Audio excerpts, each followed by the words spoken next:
Est-ce que vous prenez au sérieux la Bible qui recommande très souvent de le servir, lui, avec fidélité, avec zèle? Il y a tant de passages qui en parlent, je n'en cite qu'un, Romains 12, 11. « Ayez du zèle et non de la paresse, soyez fervents d'esprit et servez le Seigneur. » Jésus a raconté plusieurs paraboles qui nous parlent du service. On voit dans ces histoires la mise en scène de serviteurs et on sait que ce qu'on attend d'un serviteur, c'est qu'il, aidez-moi, c'est qu'il serve en fait. Et à la fin, quand le maître revient, souvent dans ces histoires, il juge si le serviteur a servi bien ou pas, et même certains, carrément, ils n'ont pas servi du tout, et du coup, ce n'est pas des serviteurs utiles. Donc, servir, est-ce que c'est la seule chose que Dieu attend de nous? Servir, donner de son temps, travailler. N'y a-t-il pas autre chose qui est nécessaire? Certains ont sans doute deviné déjà le texte sur lequel je vais m'appuyer, un court texte de 5 versets qu'on trouve dans un évangile, avec les mots clés que j'ai utilisés. Donc je ne vais pas parler de service, mais j'ai utilisé les mots service, servir, tâche à accomplir, nécessaire. Il y en a qui ont deviné peut-être? Je précise ma pensée, Luc, chapitre 10, à la fin du chapitre, du verset 38 au verset 42. Quelqu'un a trouvé? Il s'agit de la courte histoire de Marthe et Marie. Donc, ça parle du service, bien sûr, mais ce n'est pas le service qui est mis en avant dans cette histoire, et on va voir ça ensemble. Donc, je vous invite à lire dans l'évangile de Luc, au chapitre 10 et au verset 38. Comme Jésus était en chemin avec ses disciples, il entra dans un village, et une femme du nom de Marthe l'accueillit dans sa maison. Elle avait une sœur appelée Marie, qui s'assit aux pieds de Jésus et écoutait ce qu'il disait. Marthe était affairée aux nombreuses tâches du service. Elle survint et dit « Seigneur, cela ne te fait-il rien que ma sœur me laisse seule pour servir? Dis-lui donc de venir m'aider. » Jésus lui répondit « Marthe, Marthe, tu t'inquiètes et tu t'agites pour beaucoup de choses. Mais une seule est nécessaire. Marie a choisi la bonne part, elle ne lui sera pas enlevée. » Donc c'est une toute petite histoire, 5 versets de la Bible, mais 5 versets qui pourraient bien transformer nos vies et nous aider à faire le point sur notre vie spirituelle. Jésus nous dit que l'homme ne vivra pas de pain seulement, on l'a entendu la semaine dernière d'ailleurs, dans le récit de la tentation de Jésus dans le désert. L'homme ne vivra pas de pain seulement, mais de toute parole qui sort de la bouche de Dieu. Matthieu 4, 4. Alors, une prédication, c'est un peu comme un repas. Vous avez été privé de restaurant depuis des mois et des mois. Voilà. Alors, ce matin, je vous propose un repas. D'accord? Si on dit que la prédication, c'est un peu comme un repas, vous voulez bien un repas gratuit? Ça vous va? Donc, comme vous n'avez pas été au restaurant depuis longtemps, je vous offre entrée, plat et dessert. D'accord? J'espère que vous garderez de la place pour le dessert à la fin. Ouais. Alors, en entrée, je veux vous proposer, Marthe n'a pas choisi la bonne part. Vous l'avez entendu dans cette histoire. Nous verrons que nous faisons souvent la même erreur qu'elle. Nous aussi, nous sommes préoccupés par beaucoup de choses.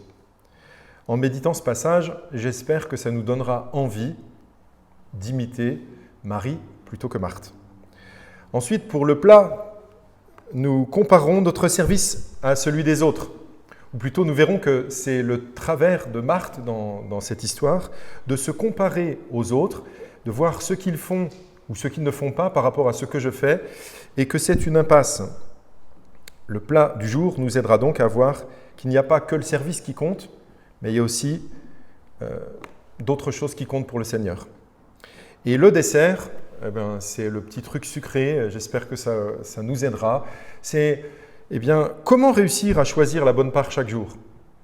Parce que c'est facile de lire cette histoire et de dire, voilà, on fait des constats, mais comment faire? Ce texte nous dit que Marie a choisi la bonne part, sans doute ça vous donne envie de l'imiter, c'est-à-dire vous asseoir au pied du Seigneur. Mais vous savez que ça n'est pas facile tous les jours, enfin je suppose.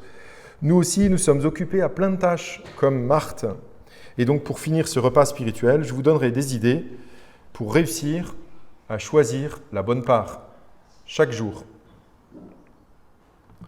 Libre à vous après de les mettre en pratique ou pas. Mais en tout cas, vous aurez quelques idées. Alors on commence par l'entrée. Servir Jésus ou écouter Jésus, un choix difficile. Marie s'assied aux pieds de Jésus et elle l'écoute, alors que Marthe s'affaire aux diverses tâches. Donc on peut imaginer que Jésus étant arrivé, vous avez vu cette histoire? On nous a dit que Jésus arrive là et puis il rentre dans la maison d'une femme qui s'appelle Marthe. Et donc on peut s'imaginer qu'elle a bien envie d'accueillir Jésus. Donc je ne sais pas si la maison est bien propre, bien rangée, s'il y a des trucs qui traînent. En tout cas, on peut imaginer qu'elle a envie de ranger. Et puis Jésus, quand même, c'est important. Donc elle a envie de lui faire sans doute à manger. On ne nous dit pas dans ce passage tout ce qu'elle fait, mais on nous dit qu'elle est préoccupée, agitée par toutes sortes de tâches. Moi, j'imagine qu'elle est en train sans doute de préparer un bon repas. Peut-être mettre de la farine avec de l'eau, du sel, préparer un pain, préparer peut-être de la viande, préparer, je ne sais pas ce qu'il y avait comme légumes à l'époque. Il n'y avait pas de boîte de conserve, je crois, hein, non? Mais enfin, elle doit faire quand même à manger et elle se prépare, elle s'agite même parce qu'elle a envie que Jésus et sans doute les autres qui sont arrivés, on ne nous le dit pas, mais il n'était sans doute pas tout seul, sans doute avec ses disciples, donc elle veut préparer de bonnes choses. J'ai regardé dans diverses Bibles, diverses traductions françaises pour voir comment ils ont traduit ce qu'on a lu dans la seconde 21. Il nous est dit que Marthe était affairée aux nombreux stages du service. Bien, la Darby dit elle était distraite par beaucoup de services. Et pourquoi je lis ça? Parce que je me dis que des fois, ces mots-là peuvent éventuellement plus nous interpeller. Vous voyez, quand on lit que Marthe était distraite par beaucoup de services, ça nous fait penser à distraction. Tiens, est-ce que ça nous arrive à nous d'être distraits au point d'oublier de s'asseoir aux pieds du Seigneur? Marthe, la Bible de Jérusalem, dit Marthe, elle, était absorbée par les multiples soins du service. Vous voyez ce que c'est absorbée? C'est comme si elle n'avait pas le choix, quoi. Elle est prise, complètement absorbée par tout ça. La Tob, la traduction œcuménique de la Bible, dit Marthe s'affairait à un service compliqué. Puis la seconde 21, celle que j'ai lue, Marthe était affairée aux nombreuses tâches. Enfin, en tout cas, si on voit un peu tous ces sens, on voit que c'était l'idée d'être distraite, surchargée, préoccupée, penser à autre chose. En tout cas, il y avait vraiment des choses qui la préoccupaient plutôt que de se mettre aux pieds de Jésus. Et j'ai l'impression que c'est souvent ce qu'on est tenté de faire, n'est-ce pas? S'agiter, se préoccuper de tas de choses et oublier de se préoccuper d'être au pied du Seigneur. Alors, c'est une histoire qui se passe dans la Bible. En concret, Jésus vient chez Marthe. Est-ce que Jésus vient chez vous des fois? Ça arrive? Je ne sais pas. Peut-être pas physiquement, hein.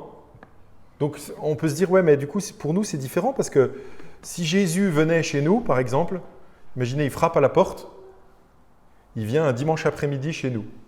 On a fini de manger, on est là, et puis Jésus frappe à la porte, on ouvre. Qu'est-ce que chacun de la maison fait? Vous imaginez la scène? Il y en a un qui dit, moi je suis en train de faire un jeu. Jésus, excuse-moi, je suis en train de jouer. Je reste dans ma chambre. Je n'ai pas le temps. Vous imaginez? Ça vous est déjà arrivé d'aller chez quelqu'un et que quelqu'un de la maison ne vienne pas vous dire bonjour parce qu'il est en train de jouer? Vous prenez ça comment? Les plus âgés d'entre nous, en général, ils prennent ça un peu mal quand même, non? J'ai l'impression que plus on est âgé, moins on le prend bien. Non? Moi, je ne vais pas demander à quelqu'un d'âgé, sinon il va dire, si je demande à quelqu'un, il va dire quoi? Tu dis que je suis vieux? Non. Mais donc, c'est pas très agréable en fait de voir quelqu'un qui ne vient pas en fait, qui ne s'assied pas, qui n'a pas envie de discuter, de communier. Donc peut-être quelqu'un sera en train de jouer, peut-être un autre sera aussi en train de faire du ménage, du rangement et de s'occuper de tout ce qu'il y a à faire. Puis Jésus vient et il s'assied là. Ça se trouve, il s'assiera tout seul au salon et il attendra. Puis au bout d'un moment, il repartira parce que personne ne sera disposé pour lui. Alors c'est vrai, Jésus ne vient pas, en tout cas, je pense, ne vient pas physiquement frapper à votre porte un dimanche après-midi ou un lundi matin, un mercredi soir, pendant les vacances, pendant une journée normale. Jésus ne vient pas physiquement frapper chez vous. Donc, on ne peut pas se comparer vraiment à Marthe et Marie de la même manière. Mais par contre, on peut peut-être dans cette histoire voir que nous aussi, on a un choix difficile parce qu'en général, on a plein de choses à faire. Et quand on a fini nos tâches, que ce soit le ménage, courses, et faire à manger, débarrasser ou toutes ces choses-là, on a encore d'autres choses à faire justement. La détente, le jeu, le plaisir, le sport, les activités de toutes sortes. Et on a plein de choses à faire. Et parfois même, ces choses à faire sont des choses spirituelles, on va dire. Dans le sens, un service pour Dieu. Ça peut arriver aussi, qu'on n'ait pas le temps pour s'asseoir à l'écoute du Seigneur. Pourquoi ? Parce qu'on est occupé à le servir, lui. Pas à s'amuser, mais à le servir lui. Et ça, tous ceux qui ont un service pour Dieu, que ce soit un service visible dans l'église ou un service à la maison, parce que par exemple la prière c'est un service, l'intercession c'est un service, et bien qu'on soit tenté de faire autre chose que de se mettre devant Dieu.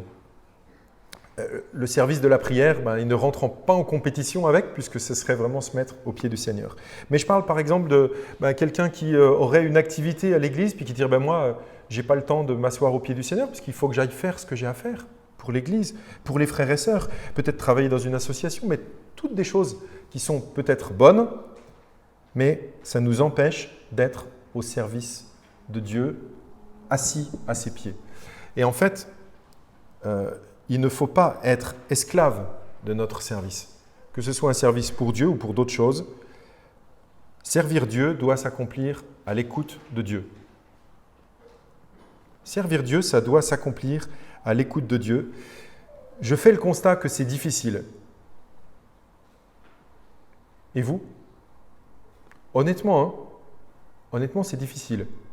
Parce qu'on est vraiment très souvent sollicité par d'autres idées. Vous vous rappelez la semaine dernière, ceux qui étaient là ou qui ont regardé sur Internet, je vous avais, pas la semaine dernière, il y a 15 jours, je vous avais dit avoir soif de Dieu. Puis je vous ai dit, dans la vie, en général, on ne parle pas trop d'avoir soif de quelque chose, mais on parle plutôt d'avoir envie.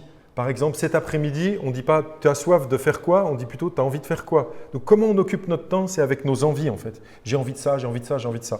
Eh bien, servir Dieu, servir Jésus, l'écouter, parfois on n'a pas forcément envie parce qu'on a envie d'autre chose. Vous êtes d'accord avec moi que c'est difficile ou pas ? Oui ? Bon, c'est un constat. Donc, on peut lire ce texte et s'arrêter à « mince, c'est difficile, donc je suis embarrassé ». Alors, on passe au plat. J'espère que vous n'avez pas été trop gavé par l'entrée. Le plat, dans cette histoire, c'est comparer notre service à celui des autres. Et ça, c'est une impasse. En fait, Marthe n'aurait pas entendu Jésus lui dire « Marthe, Marthe, tu t'inquiètes, tu t'agites pour beaucoup de choses » si elle avait continué son service sans essayer de montrer qu'elle faisait quelque chose et que Marie ne faisait rien. Parce que sans doute, dans sa remarque, c'était l'envie d'être aidée, mais aussi l'envie de pointer du doigt que Marie, elle fichait pas grand-chose. Elle l'a vue assise au pied de Jésus, et franchement, il y avait tellement de choses à faire. Pourquoi elle était là, assise au pied de Jésus ? En fait, Marthe n'a pas vu l'importance d'être assise au pied de Jésus. Et il faut, en lisant cette histoire, se rappeler que ce n'est pas impossible que d'autres, de temps en temps, nous rappellent l'importance de servir Dieu, même du haut de l'estrade. On peut vous rappeler, il faut servir, il faut faire ceci, il faut faire cela. Mais écoutez cela, mais en même temps, écoutez la voix du Seigneur qui dit « Viens, assieds-toi à mes pieds, écoute-moi, je suis là ». Donc, le fait de se comparer aux autres, parfois, nous mène dans une impasse parce qu'on a envie de voir qu'eux ne font pas. Et du coup, on est fier peut-être de ce qu'on fait, alors qu'on devrait sans doute se poser la question et se dire, mais ok, je fais beaucoup pour Dieu, je fais beaucoup pour l'Église, je fais beaucoup pour mes voisins, je fais beaucoup pour tout le monde. J'essaye de faire de mon mieux, mais il y a une tâche qui est prioritaire et Jésus le dit, c'est celle que Marie a choisie. Elle a choisi la bonne part. Je ne sais pas si vous avez déjà réfléchi à ça, mais dans la Bible, en tout cas au moment des évangiles, on est dans une société qui est très, on va dire, patriarcale. Vous voyez ? Les hommes sont mis en avant, les hommes sont ceux qui sont instruits. Les femmes, on n'en entend pas beaucoup parler au niveau de l'instruction. Ce n'est pas elles qui sont choisies comme disciples. Ce n'est pas elles qui sont valorisées plus que ça. Et pourtant, ici, Jésus passe dans ce village et c'est Marthe qui invite Jésus et qui reçoit Jésus chez lui. Normalement, à l'époque, ce sont les hommes qui se mettent au pied d'un maître pour être enseignés. Les hommes viennent écouter. Et que font les femmes, à votre avis ? Les tâches, faire à manger, faire le service. Et pour l'époque, mais c'était tout à fait normal en fait. Et je pense que Marthe, finalement, elle fait que ce qu'on lui a appris à faire en fait, depuis toute petite. Sans doute déjà dans la cour, à 7-8 ans, elle s'occupait des plus petites. S'il y avait des petites sœurs, des petits frères, elle devait s'en occuper. Et puis voilà. Donc, elle fait ce qui est normal. Et Marie fait quelque chose qui n'est pas tout à fait normal pour l'époque. Elle se met assise au pied de Jésus et elle décide de ne pas servir parce qu'elle a envie d'écouter. Elle a envie d'apprendre. Elle a envie de connaître. Et que fait Jésus ? Il ne lui dit pas « oh, tu te rends compte ? Mais tu bouscules les conventions sociales, mais ça ne va pas, non ? Tu es une femme, fais à manger. » Non, il ne lui dit pas ça. Et au contraire, quand Marthe se plaint, Jésus n'en profite pas pour dire « Oui, c'est vrai, il y a un temps pour tout. Allez Marie, debout. Tu viendras écouter quand tu auras fini de travailler. » Non, il la laisse ici et il la loue même. Il dit « Elle a choisi la bonne part. » Donc en fait, se comparer aux autres, c'était une mauvaise chose pour Marthe et c'est sans doute une mauvaise chose pour nous aussi. On peut être tenté et parfois sans doute se rassurer par la quantité de choses qu'on fait, par nos succès, ça nous valorise, ça nous fait du bien. Mais ici, la seule bonne part, celle qui était essentielle, Jésus dit, elle est la part, vous avez retenu ? Je ne me rappelle plus comment il dit. Il dit, une seule est nécessaire. Une seule chose est nécessaire. Et en fait, c'est ce que Marie a fait et pas Marthe. Alors si c'est cette seule chose qui est nécessaire, ça veut dire que le reste, pour nous, c'est tellement nécessaire d'habitude, non ? Travailler, faire à manger, tout ce qu'on a à faire, ça nous paraît indispensable, nécessaire, et pourtant, Jésus dit une seule chose est nécessaire. Donc on arrive au dessert. Comment réussir à choisir la bonne part ? Parce que cette histoire nous dit simplement que, choisir la chose nécessaire, c'est bien, mais elle ne nous dit pas comment. Qui n'a rien à faire de la journée ? Bon, ça va, ça me rassure. Tout le monde a beaucoup de choses à faire. Et quand on n'a rien à faire, en plus, on trouve vite quelque chose. Cette histoire de la Bible nous rappelle qu'il y a un moment pour les tâches et il y a un moment pour la relation avec Dieu. Marthe représente la personne qui sert Dieu. En fait, vous voyez, elle servait Jésus. Elle faisait à manger. Ça représente donc la personne qui sert Dieu, qui accomplit des services pour Dieu, pour Jésus en l'occurrence. Marie représente la personne qui est à l'écoute de Dieu, à l'écoute de sa parole. Un disciple doit vivre les deux aspects, servir et écouter. Il n'est pas question dans la Bible de dire « Ah, il n'y a que la contemplation, l'écoute et le service n'existe pas ». Comme par exemple se retirer du monde, se mettre dans une pièce et puis dire « Moi, je ne fais plus rien que louer Dieu, prier Dieu et je ne fais rien d'autre ». Il y a une grande part dans la Bible, je l'ai dit juste en introduction, l'appel au service avec zèle. Mais la grande tentation, c'est de servir au détriment d'être nourri spirituellement. Alors d'ailleurs, quand vous voyez Marie dans cette histoire, je ne sais pas ce que vous entendez, vous, quand vous la voyez assise au pied de Jésus pour l'écouter, comment vous imaginez ça dans le quotidien ? Puisqu'on ne peut pas, nous, être assis vraiment au pied de Jésus physiquement, il n'est pas chez nous, donc on ne peut pas faire ça. Alors, comment vous imaginez ça ? Est-ce que c'est l'écouter en lisant sa parole ? Est-ce que c'est l'écouter en étant comme ça et en disant « Seigneur, je t'écoute ». Pourquoi pas ? Que Dieu parle. Est-ce que c'est prier, lui parler et lui demander de nous parler ? Quand on est vraiment très occupé, qu'est-ce qui saute en premier ? Un temps de culte personnel ou le service et les tâches à faire ? Imaginez une journée bien remplie. Vous allez faire sauter le culte, je parle personnel, un petit temps, peu importe le temps que vous mettez, mais un petit temps de prière, un petit temps de lecture de la Bible, ou alors tout ce que vous avez à faire dans la journée. Vous choisissez quoi en fait, en général? Vous faites comme moi, hein? On ne va pas le dire parce que ce n'est pas valorisant, mais en fait c'est ça. On va faire ce qu'il y a à faire et puis on dit le reste on verra plus tard. Puis des fois ça peut s'accumuler 2 jours, 3 jours, une semaine. Et des fois on est même pire pendant les vacances. On croit que pendant les vacances on aura du temps et que ça va être bien, on va décoller spirituellement et tout. Puis en fait, quand les vacances sont finies, on se dit mais mince alors, j'étais complètement désorganisé et c'était même pire. Tiens, au fait, j'ai utilisé un mot, une expression, culte personnel. Et je me dis que je vais en parler un peu. Parce que peut-être certains disent quoi? Un culte personnel, c'est pas le culte à l'église? Parce que le culte, ça veut dire je viens à l'église à 10h et puis je repars à 11h30 midi, puis voilà, le culte, il est fini. Et il y en a un par semaine. Mais le culte personnel, cette idée d'avoir un temps, lisez dans la Bible, vous voyez les hommes et des femmes qui prient et chaque jour, en fait, ils adressaient des prières à Dieu. Chaque jour, peut-être, ils se nourrissaient de la parole. Eh bien, un culte personnel, c'est un moment que vous choisissez de mettre à part pour lire la Bible et prier. Moi, je vais le résumer comme ça. Hein. Prier avec tous les aspects.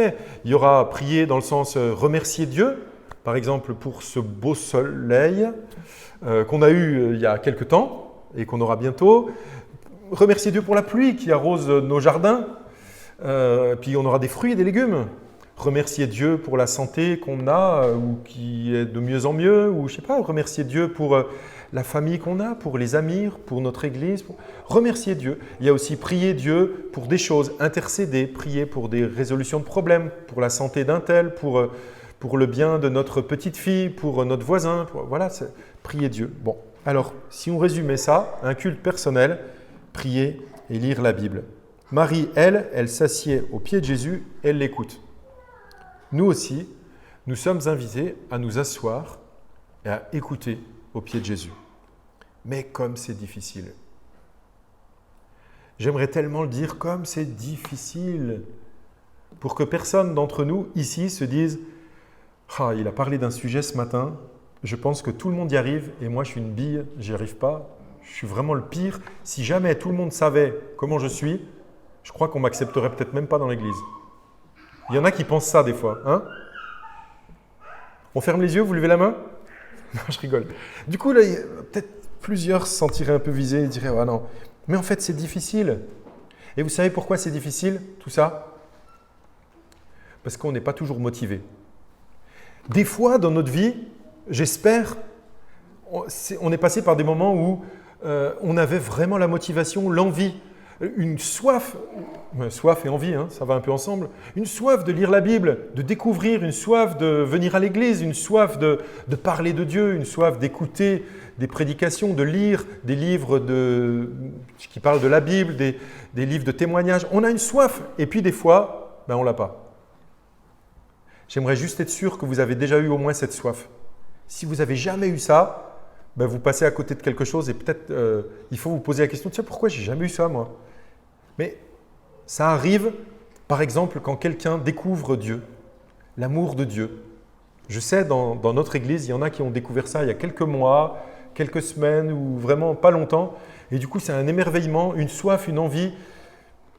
Et puis, au bout de 20 ans ou 40, 50 ans, la soif, elle est montée, elle est descendue. La motivation n'est pas la même tout le temps. Vous avez remarqué ça ou pas? Et la motivation, eh bien, c'est comme la lune. Vous avez déjà vu la lune dans le ciel? Elle croît et elle décroît. On a un croissant, elle croît et elle décroît. Et la motivation, c'est pareil. Vous avez remarqué ça? Vous êtes motivé? Vous allez par exemple dans un camp chrétien, un week-end chrétien, 2-3 jours, vous entendez des choses, vous chantez, vous faites que ça matin, midi, soir. Puis vous revenez et vous êtes là, waouh, mais ça vaut le coup d'être chrétien, je suis tellement heureux, waouh, je me sens. Puis vous pouvez lire la Bible pendant 1 heure et vous, oh zut, je dois aller au travail, oh les boules. Puis dans le métro, tac, au lieu de jouer à Candy Crush, ah c'est nul, j'ai envie de jouer, pas jouer, j'ai envie de lire la Bible. Presque, tellement ça vous fait plaisir que vous avez envie de jouer à la Bible. Eh bien ça c'est bon, mais la motivation, c'est comme la lune, ça croît et ça décroît. Et vous avez remarqué ça dans votre Bible, et c'est valable dans tous les domaines, je vous le garantis. Le sport, par exemple. Vous êtes motivé, vous y allez à fond, après quelques jours où il fait mauvais, vous n'êtes plus motivé, puis plus de motivation, vous n'y arrivez plus. Manger sain et équilibré. Qui d'entre nous n'a jamais essayé de manger plus sain, plus équilibré, du 1er janvier jusqu'au 3 janvier ou 4 janvier, puis après, on recommence, tchac, tchac, tchac, voilà. Hein? C'est dur, hein? La motivation à lire la Bible, bien sûr, et la motivation à prier, pareil. On est motivé, puis on ne l'est plus. On l'est un peu plus, puis on le perd. On se sent un petit peu secoué, alors on a envie. Eh bien, ce matin, je ne vais pas m'intéresser au sport ou au repas équilibré, mais juste la motivation à lire la Bible et à prier. Alors, pour l'instant, si je m'arrêtais là, ça serait un petit peu vous dire, voilà, vous ne l'avez pas tout le temps, et c'est comme ça, tant pis. Mais je vais vous dire quelque chose, c'est que vous savez que c'est bien de lire la Bible, j'espère. Vous savez que c'est bon, que ça nourrit votre âme, que vous apprenez à connaître Dieu, puis qu'il peut vous parler vraiment. Vous savez que c'est utile et important, cette bonne part, que ça vous fait du bien. Mais même si vous le savez, ça ne suffit pas parce que ce n'est pas une chose facile. Si votre motivation est basse, vous n'arriverez pas. Alors je vais vous montrer comment vous pouvez faire en sorte de choisir la bonne part, même quand votre motivation est au plus bas. Je vais donc essayer de vous montrer que c'est possible d'avoir une pratique, lire la Bible, prier tous les jours, ou presque. Je ne vais pas faire une promesse non plus trop haute, parce que sinon après vous allez me dire ça ne marche pas. Mais régulièrement, même quand votre motivation est au plus bas. Eh bien, le secret, c'est l'habitude. L'habitude, la routine. Si vous avez une habitude, une routine, vous le ferez machinalement. Exemple, quand je prends des prénoms fictifs, je n'ai pas choisi des gens de l'église comme ça. Quand Valérie monte dans le métro, elle sort son téléphone et elle joue à Candy Crush pendant 1 heure, jusqu'à ce qu'elle arrive à son boulot. Pourquoi ? Parce qu'elle fait toujours ça. Depuis 2012, date de sortie du jeu Candy Crush. Elle n'a jamais décroché. C'est une habitude. Si elle avait pris l'habitude de lire la Bible, elle lirait la Bible tous les jours sans doute. Quand Valentin arrive à son bureau, il ouvre son ordinateur et première chose qu'il fait, regarder sa boîte de réception de mail. Il fait ça depuis 20 ans, tout le temps. Il rentre dans son bureau, il ouvre, il regarde ses mails. Pourquoi ? Pourquoi il ne fait pas autre chose ? Il a l'habitude. Quand Judith va se coucher, elle boit un verre d'eau. À chaque fois, elle prend un verre d'eau et elle boit, même quand elle n'a pas soif. Elle y pense en fait, tout le temps, parce que c'est une habitude, c'est comme ça. Thomas, lui, se lève le matin, première chose qu'il fait, boire un café et lire sa Bible. Tout le temps. Pourquoi ? Parce que quand il n'y pense même pas. Il se lève, il veut un café, il veut sa Bible et il lit. Certaines habitudes sont bonnes et d'autres sont mauvaises. Il y a des habitudes qui nous nuisent même, qui sont carrément des addictions. Quand j'ai pris l'exemple du Candy Crush, vous doutez bien que de 2012 jusqu'à 2021, c'est quand même un petit peu, on dirait c'est un peu une addiction, non ? Peut-être il y a des moments où dans nos vies, on doit prendre conscience qu'on a des addictions, peut-être pas forcément néfastes, mais des choses qui sont des habitudes qui nous font perdre du temps, qui nous font perdre notre temps qu'on pourrait avoir avec Dieu. Et donc, j'aimerais vous inviter à réfléchir un petit instant. Est-ce que vous avez des habitudes ? Je vais citer des mots, puis vous allez essayer de vous voir une journée classique. Prenons une journée de semaine. Vous vous levez.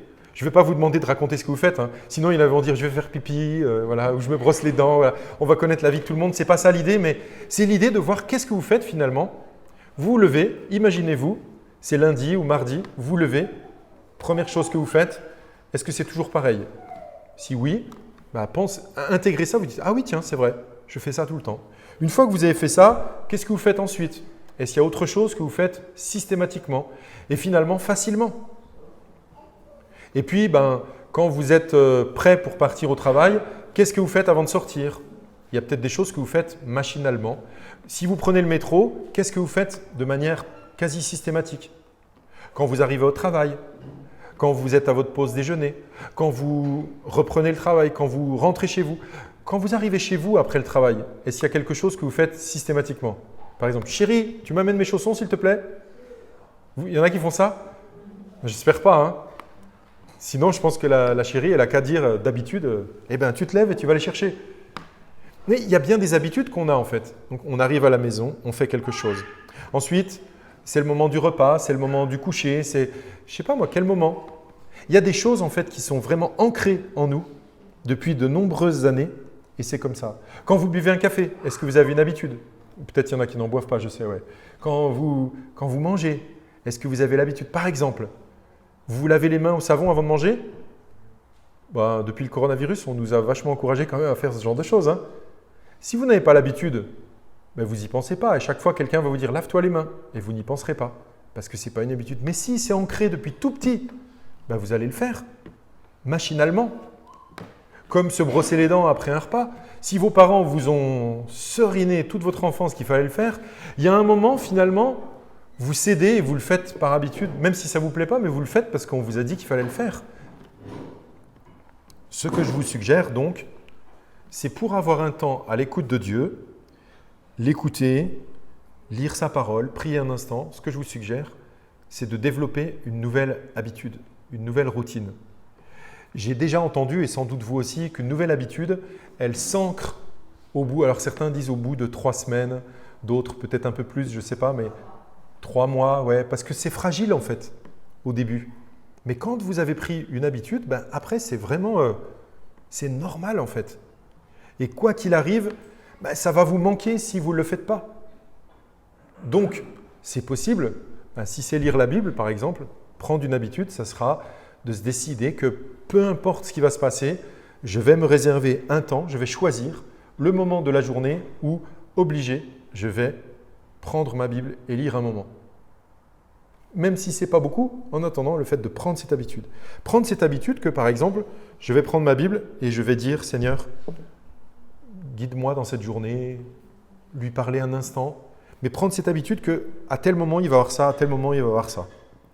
Et sans doute que cette habitude-là va s'ancrer, et après, ça deviendra normal. Et quand il y aura le choix tellement difficile entre faire, s'agiter, courir et écouter le Seigneur, ça sera beaucoup plus facile de ne pas être trop vite tenté de partir à faire parce qu'on a une saine habitude. Vous voyez comme quoi, en fait, simplement par une routine, une habitude, on peut arriver à corriger. Alors c'est vrai dans toutes sortes de domaines et ne négligez pas l'importance aussi de ces habitudes-là, même dans votre vie spirituelle.